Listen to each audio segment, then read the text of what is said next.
to Jam with Sam. Hi, Sam. Finally got you here. I know you've been trying. So you had to wait 24 episodes, like that. Perseverance pays. So nice to have you on our second anniversary. Thank you. So let's get straight to the meat.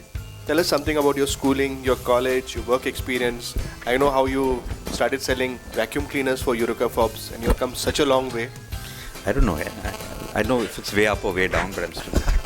Okay, I was born into a pretty traditional Orthodox Tamilian Brahmin Iyer family.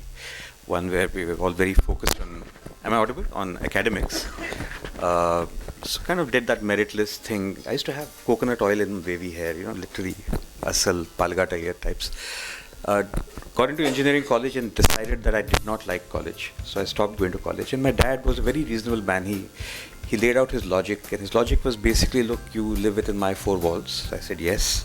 He said, in my four walls, my rules apply. I said, absolutely. He said, my rules are you go to college. So that day I left home. I was 17. I haven't gone back since. So I was literally on the street. I did get a job selling vacuum cleaners, door to door. Figured out I was useless at sales.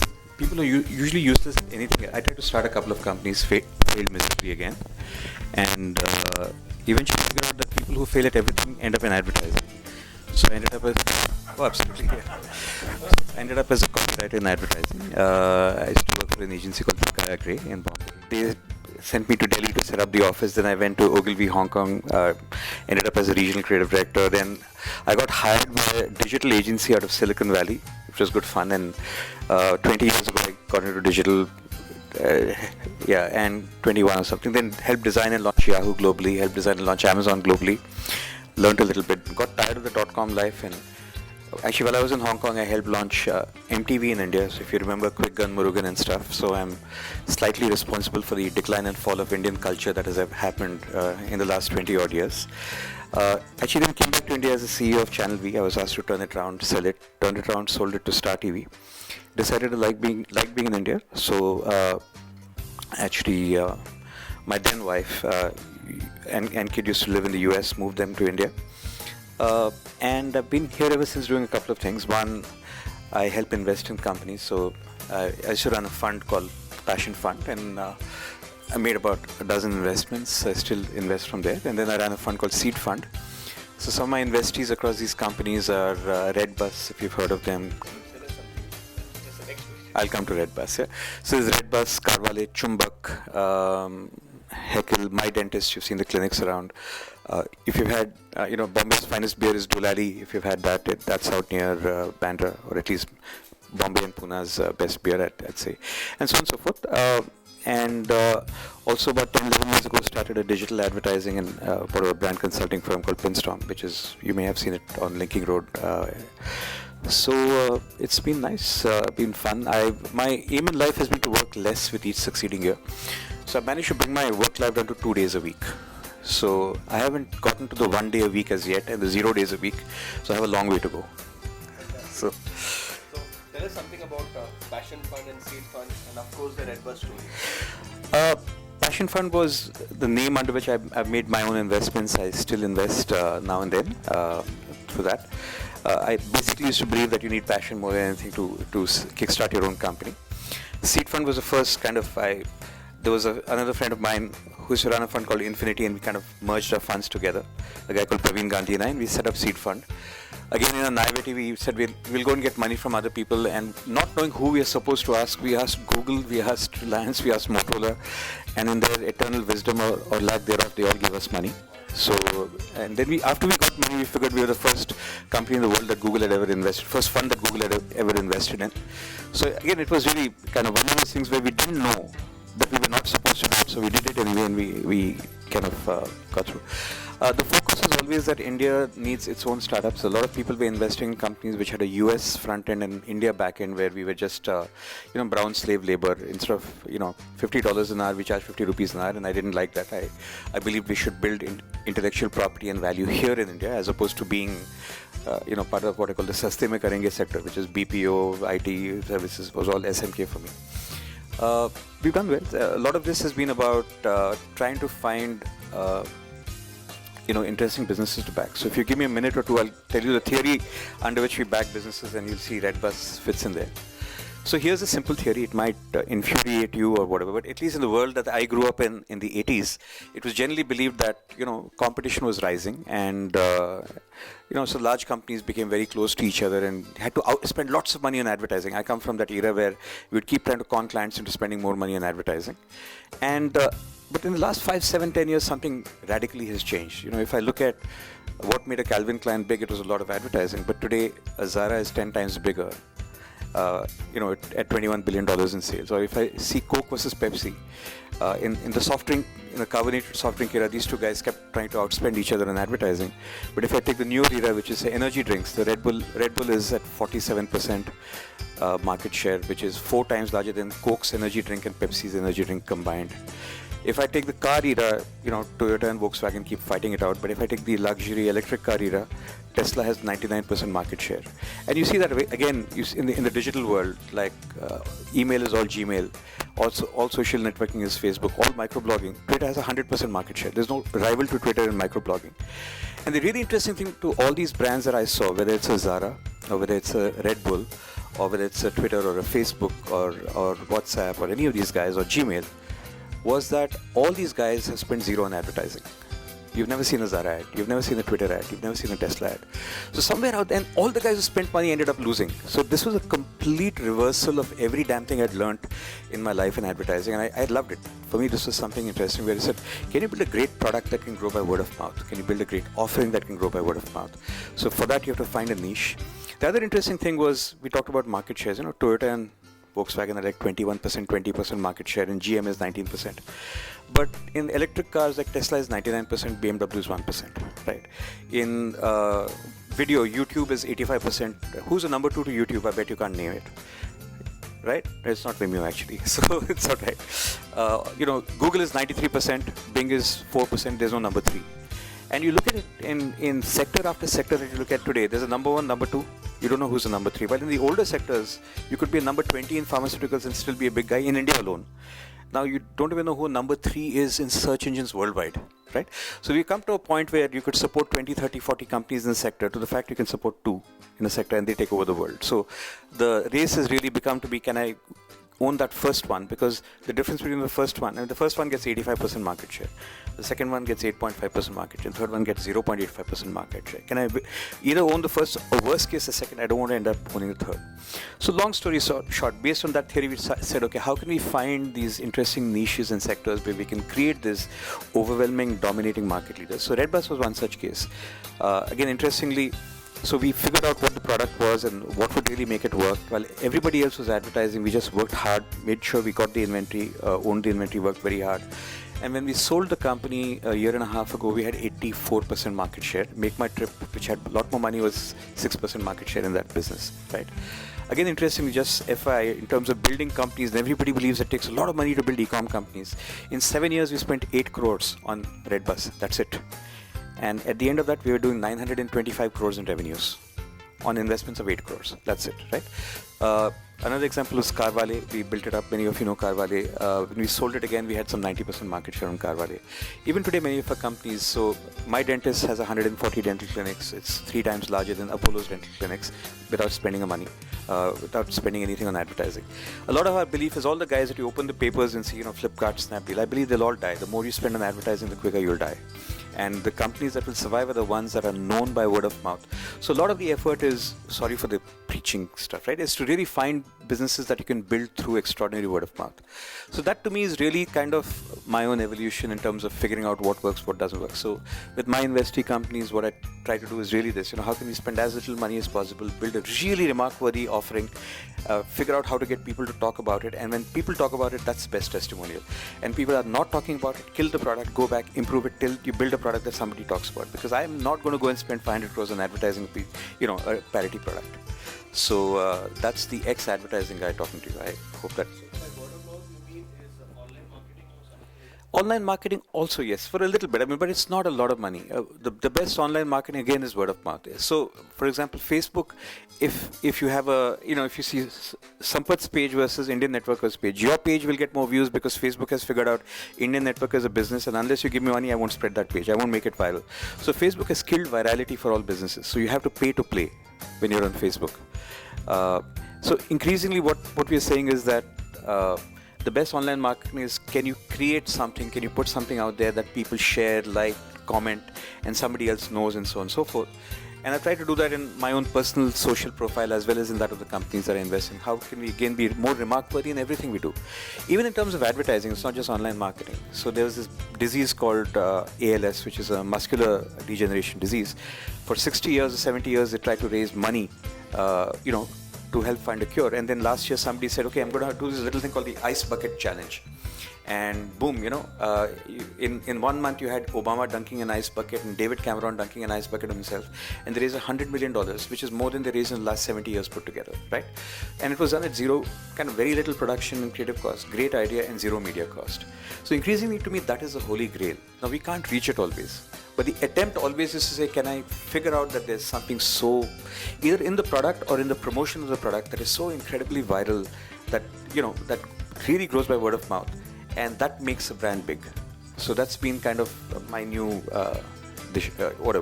holy grail goal destination. Okay, now the most important thing, a lot of the men in the room, women in the room, is what is it that makes funding possible for startups and grown-ups? As an investor, what do you see? Like startups, yes, we know you got but what about the grown-ups? So I want you to talk about both. In either case, I mean, a lot of people actually don't think of one aspect, right? They say, I want funding, I deserve funding. That's fine. But you must understand what kind of funding. In most cases, you're talking about equity funding. Now, let's say that, let's say this Indian networker, right? And you say, okay, Mahesh, I want to approach you for funding. So let's say I give you N rupees, say 1 crore of rupees, and you give me some share certificates. Now, what do I do with those share certificates? I can't eat them. I can't put them on the wall and pray to them, much you would like me to. I have to sell them for me to make money. And ideally, if I've given you 1 crore, I want to get 10 crores out of it. Who can I sell it to? I can only sell it to 3 kinds of people. One, sell it back to you. But you've sold me a minority stake. You're not going to give me 10 times the price to buy back my minority stake. So you're not going to be a likely buyer. Even though in some rare cases, that's called a management buyout. If that happens. That almost never happens, but when it happens. By the way, this is a copywriter speaking. I had to learn all this shit myself, right? A 12th class pass copywriter. And I had to learn all this stuff by reading. Anyway, the second thing that can happen is, if I own your shares, is I sell them to the public if you IPO, right? But I don't know if you can ever IPO in a reasonable time frame, and my fund is maybe 7, 8, 9 years long, so I don't know if you can IPO, right? The third case is somebody comes and acquires you. And why will they come and acquire you, or why will you IPO? For you to IPO, you must have like 50 to 100 crores of revenues growing at, significant 2-digit percentage rates year over year. If that doesn't happen, you can't IPO. Who will acquire you? You will be acquired if you're that 85% dominant market share leader. If you don't get that 85% of a large market, nobody's going to want to acquire you. So for a lot of people who can run really good businesses, and I think this is a good business, right? They're great businesses, but they're not fundable. They're not fundable because they're not exitable. So you have to come from the point of the view of the investor. Why would the investor, before you ask money from an investor, have you figured out how will the investor get his or her money back? And whether it's a startup, grown up, whatever it is, the key thing that people don't think about it is from my point of view, which is, why would I put money in this company unless I see that there's a way to get money back? So what I really urge people to do is think about it. How can I get money back? Come and tell me that. Don't just tell me about your business. And if you tell me about your business and I say, no, I can't invest, you'll get pissed off at me. I'd rather say, look, there are good businesses and there are good investable businesses. And even today, out of all 7,000 companies listed on the Bombay Stock Exchange, only 3 are venture funded. Right? Out of the Fortune 500, maybe 10 or 15 are venture funded. Right? A vast majority of businesses in the world, even today, the best way to grow a business is through accruals, is through profits, is through selling to a customer. So I think the only point of view I'd ask you to look at is the point of view of the investor. Why would the investor put money in your company? Thank you for answering. I hope everybody's answered. And they already said... All the guys who are going to approach for funding said, shit, damn, I can't now approach for funding. Okay, so now coming to, what is your favorite platform? Facebook, Twitter, Instagram, LinkedIn? I don't use Instagram very much, and they're all different stuff. So, I have like close to 100,000 followers in each of these platforms, or more actually. So, LinkedIn is where I rant about more business-like stuff or whatever else. It's a nice ranting platform for me. I rant, as you can imagine. LinkedIn? Oh yeah, I rant. I have 130, 140,000, 150, 60,000, whatever. So it's a great place to rant, and I'm one of those opinionated guys who rants. And copywriter, man, you have to rant. You know, somewhere, if you take a copywriter and put him into a financial job, at some point something is going to break. So that's my one creative outlet. Twitter is an interesting challenge because it's about, again, speaking your mind and speaking it in a way that, again, to use the same product analogy, gets remark worthy, because everything on Twitter is about who shares, who retweets, who forwards, and people start following you based on how valuable and interesting and different they think you are. So Twitter is, again, a broadcast kind of a platform. Facebook is like a fun little community thing, and again, it's kind of sort of very incestuous. You kind of tend to, they're all very different users. Facebook is probably a little more personal. Twitter is kind of more Arnab Goswami in 140 characters, right? And Facebook and LinkedIn is a little more of a kind of left-wing socialist rant in a right-wing capitalist world. That's what it is for me. They're all different, man. They have different uses. A lot of people right now, they find that LinkedIn is more of a kind of a job hunting platform, and this is what, the kind You'll of... be very surprised. What I've started seeing of late is LinkedIn is a great dating platform. People keep approaching you on LinkedIn for whatever reason. Then you figure out that 2-3 things are probably a cause here. One, that companies don't allow Facebook at office, but they allow LinkedIn. So it's the one thing they can access, right?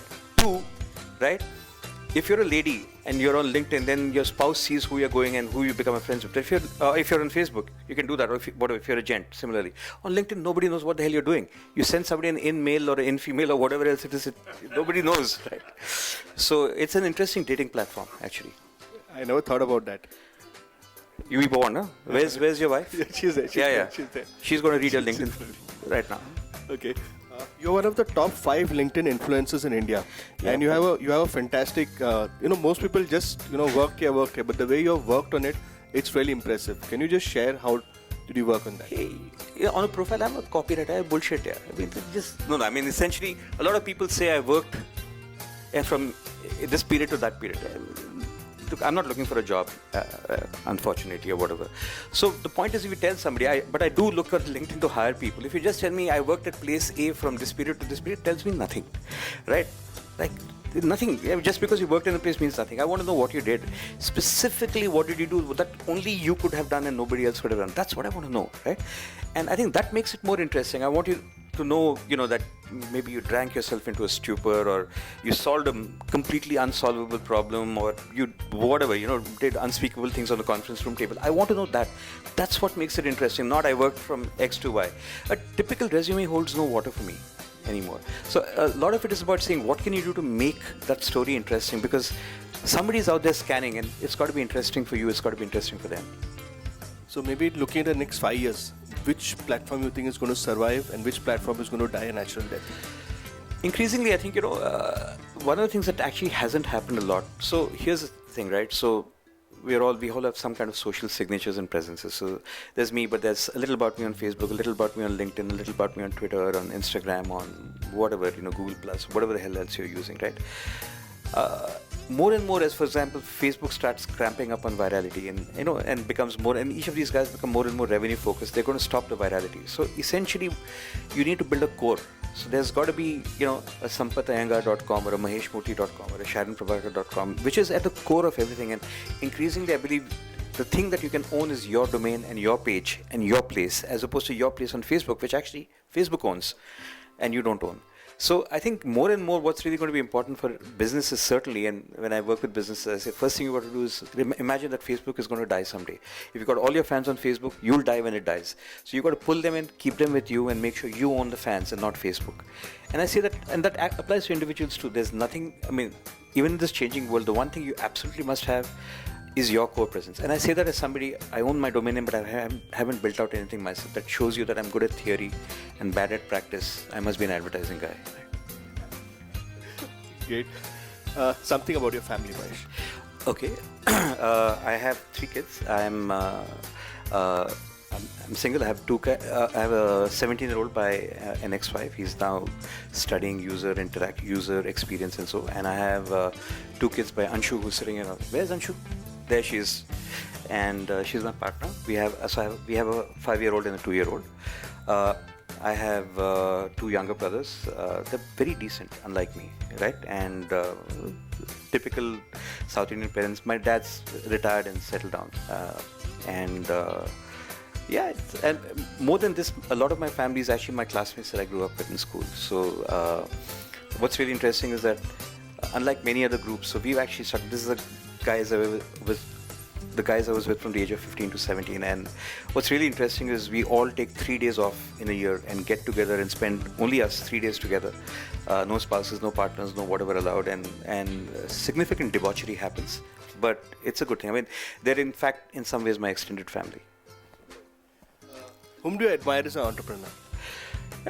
Quite a few guys. I mean, there's people I admire as an entrepreneur. I'll talk about that. There's people I admire who are really entrepreneurial without being entrepreneurs, and I'll talk about that too. So, among the people I admire as entrepreneurs, no secret, you would have heard the names. I really like what Elon Musk is doing. I love what Branson has done. I really, even though I will never touch an Apple product, I absolutely admire Steve Jobs. I think he builds shit products, but he's a great guy, right? So, and so on and so forth, right?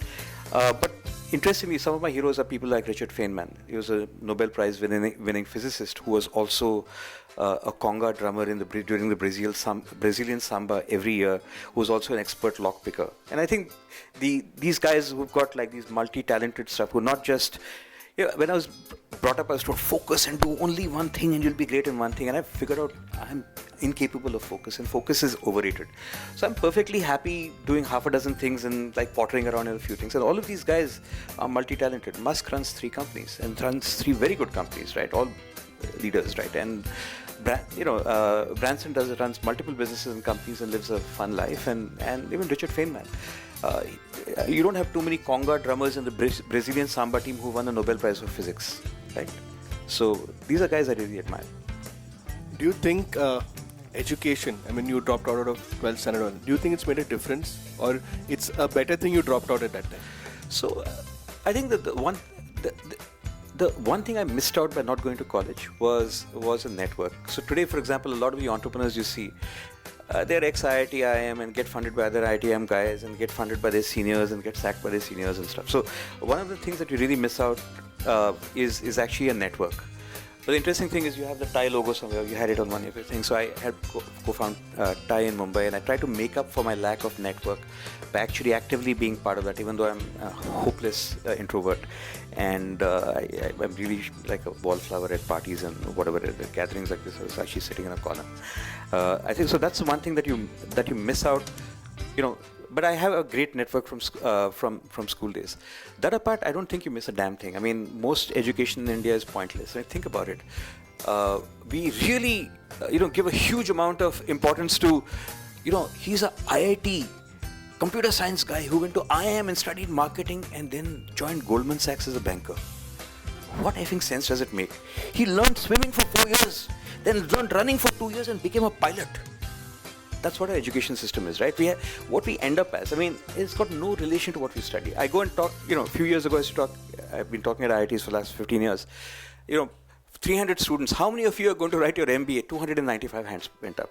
So, all the, engineering students who want to go and sell toothpaste, right? So essentially, they themselves know the education is worthless, and in India you use it as a filter, not so essentially this is a lazy HR syndrome. So the Goldman Sachs HR person says, I'm too lazy to find smart people. So 100,000 people write engineering, 1,000 get into IIT. Those are good. Out of 1,000 get into IIT, 200 get to IIM. Just go hire them, pay them whatever they want, right? And I'll make them sell toothpaste after that, right? So essentially, this is a lazy HR syndrome. You get completely pointless people because you just think that by filtering you get something. And it also the system selects itself. If you really want a risk-free life and not do anything, you say, I have to study, get into IIT, I have to study, get into IIM, because then I'll get a clueless HR person giving me a job with lots of money. So it's a system that has fed on itself. But thankfully now the system is breaking up. You're, I think, the 5th or 6th guy who's there who dropped out of engineering, and they're doing really well. Aapke muh mein ghee shakkar, sir. Okay. Where's your son? He's there. He's have you dropped out yet? Please drop out. Tell him I said so, right? अब तू कितना गाली देगा मैं भी देखूंगा. Okay, now we come to quick gun. Sam, you had quick gun Murugan, you have quick gun Sam over here. All right. So one witty answer. Education. Kind of pointless. Mumbai. I love it. Family. Nice. Occasionally. Startups. I love. Politics. I don't really love. But actually it's becoming more important. I mean, I do some stuff. Yeah, I'm coming to that next over there. Okay. You have been ranting, I would say ranting on social media about, and I think it was for Aam Aadmi Party, and No, about things I like and things I don't like. things you don't like. Yeah. So you got a lot of, what was the experience? I mean, you got a lot of death threats and this kind of stuff. During the Delhi elections and during the national elections, every day I would get a death threat from some BJP idiot somewhere sitting, or more than the RSS idiot. Yeah, it's not that I think the BJP sucks and everybody else is great. At times everybody sucks. But these guys, the entire beef ban nonsense and all this, hum Hindu Rashtra hain. The guys are wearing Italian brown khaki chaddis and saying, hum Indians hai. And kick out the Italian woman from Congress. I mean, there's a limit to hypocrisy, right?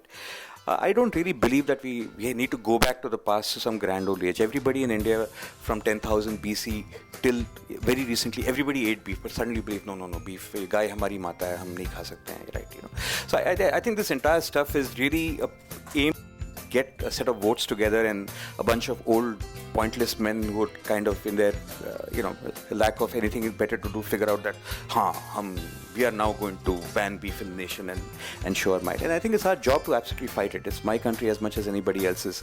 And what you need to do is raise your voice, because when you raise your voice, thankfully we're not like China as yet, right? Though I can tell you, I mean, having spent enough time in the corridors of power in Delhi, every politician wants India to become like China, saying, देख यार एक ही party है, जितना पैसा बनाना है बना सकते हैं, साला इंडिया चाइना क्यों नहीं बन सकती है, right?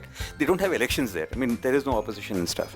So we still have this thing. We have the ability to dissent. We have the ability to point out the corrupt. We have the ability to point out the stupid. So let's do that. I mean, there's more important things in life than somebody telling me what movie I can wear, why I should not listen to Ghulam Ali, or why I should not eat mutton or beef or chicken or these 5 days or 7 days. I mean, don't tell me it hurts your feelings, but look the other way, man. Things you do may hurt my feelings, right? So you mind your feelings and let me mind my feelings, right? Your second thing was with IIPM. Yeah, I think that's one tiny success in life is with helping bring down Arindam Chaudhary, right? So that's kind of proving the pointlessness of education. I mean, the richest man in education was a fraud, yeah. I'm not counting any of the Maharashtra ministers. They're probably richer than Arindam Chaudhary, and that's a higher level of, or different level of fraud. But there was something really distasteful about that guy and the lies he said, and I just thought it was really interesting. Again, I didn't get anything out of it other than the fact that I just thought that he needed to come down, be brought down. That's all. He was brought down quite... Interesting, it was entirely brought down by the power of social media. I mean, not 1 rupee, not one ad, nothing was spent, but there was just a huge number of people. So he went to court, he had a gag order put on me, they brought down a website of mine, so and so forth. We brought it back up, we fought, and it's nice to know that he's shutting his business. His business is to earn 800 crores a year. It's nice to know you can make a tiny difference. So you're saying as a normal person using social media, we can make a difference? Oh, absolutely. I am subnormal in most, forget normal, and absolutely. That's the thing about this great thing. I mean, digital is the biggest media in India. It's 340 million people. Today on TV, there's only 110 million TV sets and 260 million viewers. Digital is 30% larger than TV in India already, right? And it reaches across every demographic. From my driver to my maid, everybody's on low end or whatever smartphone. So the reason, for example, AAP won the elections in Delhi, 67 seats out of 70 by spending zero when BJP spent 200 crores in Delhi, was the fact that every rickshaw driver, every chaiwala, through SMS and through whatever WhatsApp, had already spent the message. They were not reading Times of India or Hindustan Times or other paid media where the ruling party and Reliance had typically bought out whatever needed to be bought out. So I think there's absolutely an ability to make a change. You have to look at the truth. You have to believe that there's a medium out there which has far greater coverage than television, press, and everything else. And don't worry too much about what TV says. Who the hell watches it anyway? Right? I don't. Yeah. Okay. Internet.org. Why do you feel it's evil? Okay, so that's another rant of mine against Facebook. So here's the strange thing. For some of you guys have been seeing this Internet.org ads. So do you know what it's about? So I'll tell you what it's about. So essentially, here's the thing, right? So Facebook wants to see. First of all, the spectrum on which the airwaves on which messages come to you, and GPRS and 3G and 2G and 4G come to you on your phone, is owned by the people of India and the government of India. And this spectrum is licensed to the operators under very strict terms and conditions. What Facebook wants to do is work with 1 or 2 operators and give them a service called free internet or internet.org. But actually the only thing you see there is Facebook and some a dozen other ridiculous sites. So essentially their point is very much this, that they want to get people onto Facebook but not onto the internet. Those people cannot go to Google. They can't go to Naukri and find a job. They can't go to Khan Academy and see a video. They can't go to YouTube and see anything educational. So essentially, I think this is despicable. It's like pretty much hooking people onto cocaine using a government-led distribution system, right? I have nothing against Facebook, but the fact is, if it's a government and people-owned, airwaves, and what you want to do is really bring people out of poverty. You can't just say, to bring you out of poverty, I'm going to allow you to poke the guy in the next village. You got to do more poking and throwing than throwing sheep at each other. You have to allow people access to Google, access to YouTube, access to the entire internet, right? So to me, it's this entire fight that we started about a year ago to get the government to specify that on the airways belonging to the government, which is licensed to the operators, nobody can run a restrictive service like internet.org. Now, interestingly, both the committees, TRAI, I'm getting technical now, both the committees set up by the government and the TRAI to adjudicate on this, both absolutely decided in favor of our stance. If you may have recalled, we sent 1.1 million signatures to TRAI and all that. And even though it was decided, Facebook has come back again. So during this Modi trip, Zuckerberg was all internet.org.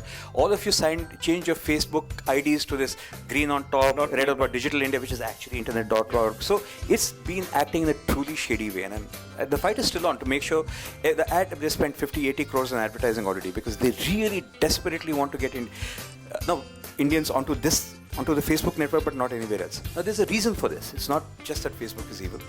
The reason is, again, pretty straightforward. Facebook's stock price Facebook has tanked at 1.4 billion users. Google also has 1.4 billion users. Except Google's revenue is 66 billion and Facebook's revenue is 10 billion.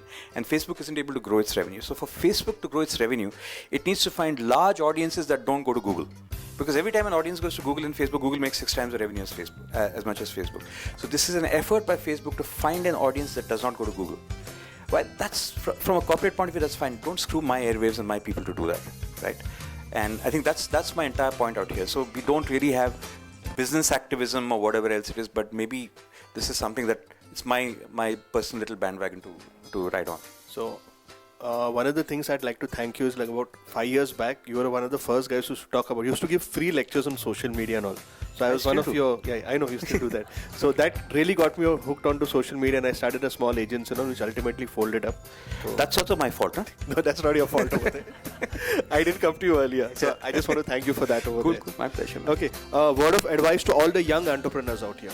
Don't worry about funding. Everybody I see these days says, fund me and I'll start a business. That's ridiculous, right? Businesses, you don't need funding. 99 out of 100 businesses don't get funding.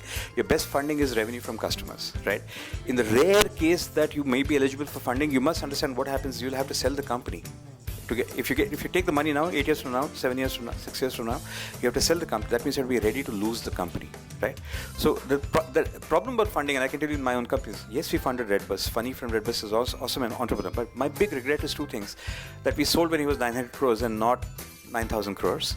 And the more important thing is, Funny ended up losing his company, because when he sold, a new guy, he didn't get along with the acquirer. I said, screw it, I went off. So we were never able to create legendary entrepreneurs like the ones I named. I mean, we were not able to create a Branson or a Premji or a Tata or whatever, because we get into this buy-sell thing. Because finally, we invest in equity, we have to sell the equity. That means you have to sell the company.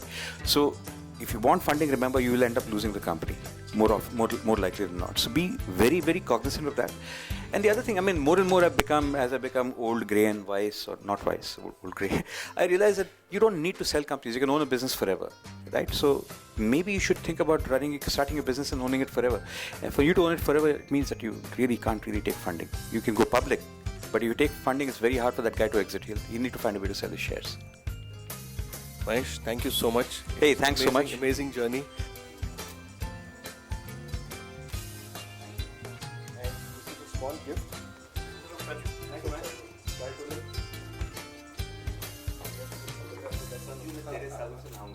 man.